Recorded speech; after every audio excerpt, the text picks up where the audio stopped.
A thrill kill, Amelia Earhart, and King Dakar are all on this day. Welcome back to On This Day. Today's date is May 21st. It is the 141st day of the year. There are 224 days left in 2025. It's the 21st Wednesday in the 21st week and the 63rd day of spring. You got 30 days left until summer. And again, there's no special holidays today. There's one in Europe about diversity. That's it. All right, let's see what else May 21st has given us. 1758, 10-year-old Mary Campbell is abducted in Pennsylvania by Lenape Indians during the French and Indian War. She returned 6.5 years later. 1851, slavery in Colombia is abolished. 1863, the American Civil War, the Union Army succeeds in closing the last escape route from Port Hudson, Louisiana, in preparation for the coming siege.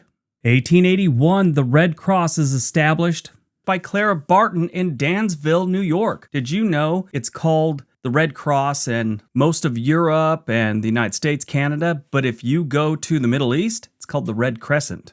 1924, the University of Chicago, Richard Loeb and Nathan Leopold Jr. murder a 14-year-old boy named Bobby Franks in a thrill kill.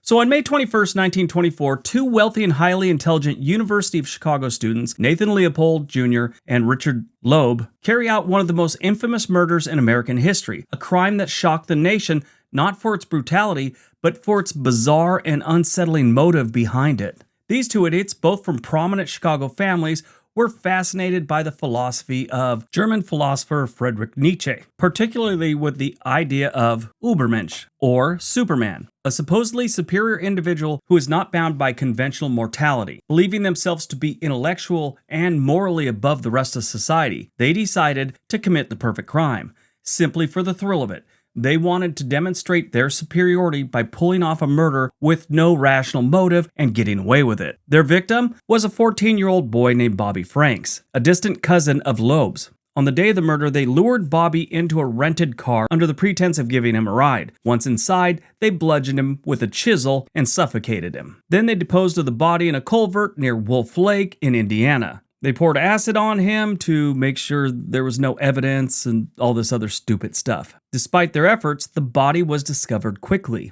Leopold and Loeb had attempted to extort ransom from Bobby's family to obscure their real motive, but their plan unraveled when investigators found a pair of distinctive eyeglasses near the body. The glasses were traced back to Nathan Leopold. Confronted by the mounting evidence, both young men confessed. The trial was another spectacle. Legendary defense attorney of the time, Clarence Darrow, took the case and avoided the death penalty by delivering a dramatic 12-hour plea against capital punishment, ultimately securing life sentences for both men. For one, he never got out of prison. Loeb was murdered in prison in 1936. He was only 30 years old. Leopold was paroled in 1958 after serving 33 years. He left the United States and moved to Puerto Rico, which, well, technically, I guess he didn't leave the United States. He was in Puerto Rico, which had been a U.S. territory since 1917. That idiot died in 1971. The case remains a chilling example of privilege and the danger of extreme intellectual arrogance. It's been the subject of numerous books, films,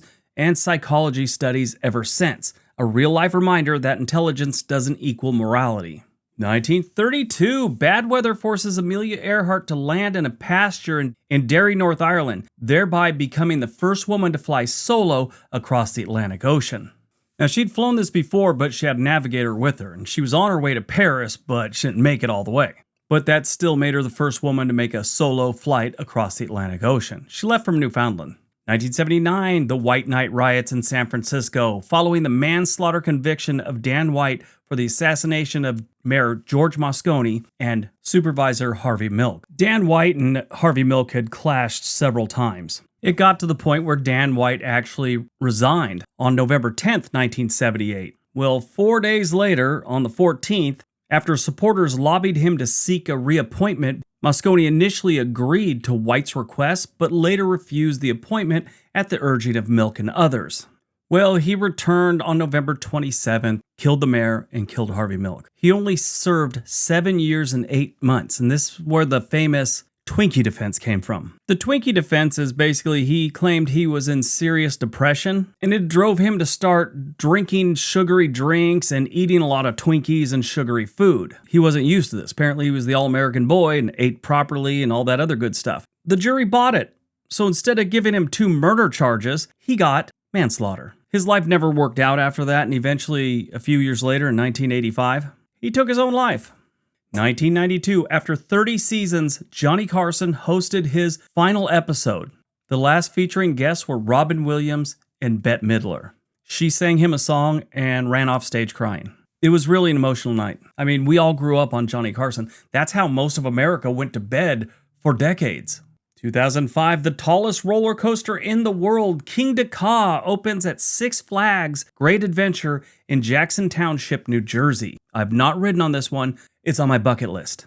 Movies released on May 21st, 1980, Star Wars: The Empire Strikes Back. The second installment of the franchise that focuses on Luke Skywalker training with Jedi Master Yoda, culminating with an iconic confrontation between Darth Vader and Luke.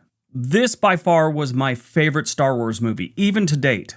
I mentioned this before, but Star Wars was the first movie, I remember the original Star Wars and then this one, where I actually went to the movie theater, I sat down, I watched the movie, and when the movie was over, it was like I forgot I was in a movie theater. It's like I was in the movie, it was real for a brief moment, you know? I remember thinking, oh wow, I'm back to Earth type thing. The film took in over $200 million at the box office domestically, more than double any other film in 1980, and it totaled over $500 million at the box office worldwide. You know, that first Star Wars got a lot of people hooked. So this one, being better in my opinion, hooked many, many more people, including myself. I've probably watched all 3 of the original ones at least 20 times in my life each. It's one of those movies you can go to bed with, you know, you know what's gonna happen, and so you're not trying to pay attention too much, you just fall asleep while you're watching it. Do that all the time. All right, we're not gonna have a who died on this day because the 2 most interesting one was Mayor Moscone and Harvey Milk, so we'll just bypass that today.